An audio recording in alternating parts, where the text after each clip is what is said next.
5 berita terpopuler hari ini Jumat 15 Agustus 2025 di Bloomberg Technews Flash 5. Yang pertama, gorengan DCII di luar nalar, valuasi lampaui saham Apple. Saham emiten Toto Sugiri PT DCI Indonesia Tbk atau DCII menyumbang 29,98 poin kenaikan IHSG pada Rabu 14 Agustus 2025 usai IHSG ditutup menguat 101,21 poin atau setara dengan 1,3% ke level 7.892,91. Namun analis menyoroti kenaikan saham DCII yang valuasinya melebihi saham mega cap seperti Apple. Berdasarkan data Bloomberg, dengan laba bersih 198,1 miliar rupiah di periode April-Juni 2025, price to book value atau PBV saham DCII mencapai 207,69 kali.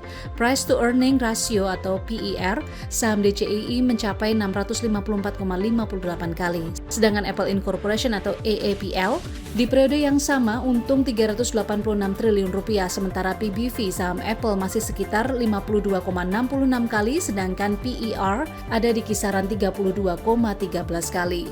Analis pasar modal dan founder Stockno.id Hendra Wardana mengatakan, dengan valuasi yang meroket, ekspektasi kinerja ikut meninggi. Jika kinerja tak sesuai ekspektasi, maka saham akan turun tajam.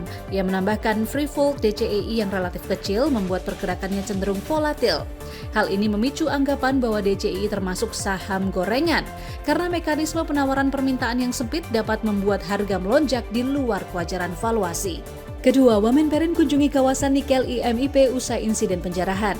Wakil Menteri Perindustrian Wamenperin Faisal Riza melakukan kunjungan kerja ke kawasan Indonesia Morowali Industrial Park atau IMIP pada Rabu 13 Agustus setelah penjarahan terjadi sepekan lalu. Dalam kesempatan ini, Faisal menegaskan sinergitas Kemenperin dengan pengelola IMIP, pemerintah daerah, dan pihak terkait akan terus dibangun untuk memastikan kawasan IMIP berkembang sesuai regulasi dan keberlanjutan. Faisal menyebut perkembangan kawasan ini penting untuk memberikan manfaat bagi masyarakat sekitar dan menjaga kelestarian lingkungan. Ia juga menyatakan IMIP berperan penting dalam rantai pasok global industri baterai electric vehicle atau EV dan perlu menambah kapasitas produksi guna memenuhi permintaan pasar global. Menanggapi kunjungan ini, Direktur Komunikasi PT IMIP Emilia Basar menyatakan bahwa dukungan pemerintah menjadi modal penting bagi IMIP untuk terus bertumbuh di tengah tantangan global, terutama setelah penjarahan terjadi dan dipandang banyak pihak memberikan sentimen buruk bagi investor hilirisasi nikel. Ketiga, gambaran kapan Gotoh bisa mulai cetak laba. PT Gotoh Gojek Tokopedia Tbk atau Gotoh menegaskan laba bersih sudah berada dalam jangkauan. Hal ini disampaikan Wakil Direktur Utama Gotoh, Catherine Hindra Sucahyo pada Rabu 13 Agustus 2025.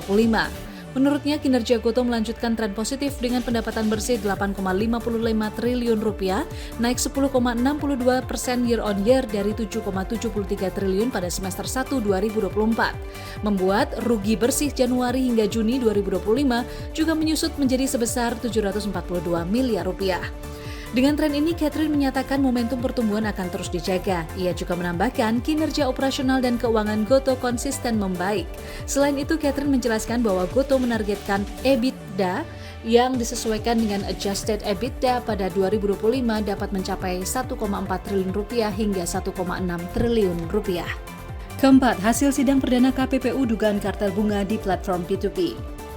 Komisi Pengawas Persaingan Usaha atau KPPU menggelar sidang perdana dugaan kartel bunga oleh pelaku industri fintech peer-to-peer atau P2P lending pada Kamis 14 Agustus 2025. Dalam sidang, dari 97 terlapor anggota Asosiasi Fintech Bersama Indonesia atau AFPI, 4 fintech tidak hadir. Dalam persidangan disebutkan berdasar penyelidikan sejak 4 Oktober 2023 hingga 11 Maret 2025, KPPU menemukan AFPI menerbitkan pedoman perilaku yang mengatur batas maksimum bunga dan biaya lain secara seragam bagi seluruh anggota. SK AFPI tahun 2020 menetapkan bunga dan biaya lain maksimal 0,8% per hari, sementara revisi tahun 2021 bunga maksimal 0,4% per hari dan biaya keterlambatan maksimal 0,8% per hari. KPPU juga menilai kebijakan bunga seragam tersebut bersifat eksesif jika dibandingkan dengan regulasi OJK yang berlaku sejak 2024, yakni bunga harian maksimal 0,3% turun menjadi 0,2% pada 2025 dan 0,1% pada 2026.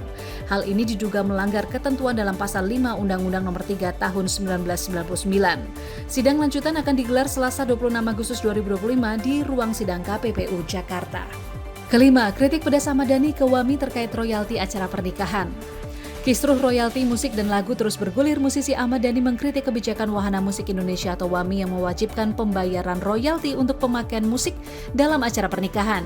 Ia menilai sistem pengelolaan royalti saat ini tak berjalan transparan serta tak menguntungkan bagi para pencipta lagu.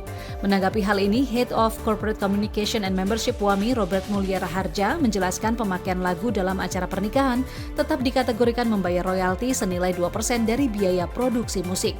Nantinya pembayaran akan dibebankan pada penyelenggara acara, bukan musisi atau pengisi hiburan. Penyelenggara membayar pada LMKN dengan menyertakan data penggunaan lagu atau songlist dari acara yang digelar. Itu dia 5 berita terpopuler pilihan Bloomberg Technos hari ini. Ikuti terus update selanjutnya di www.bloombergtechnos.com.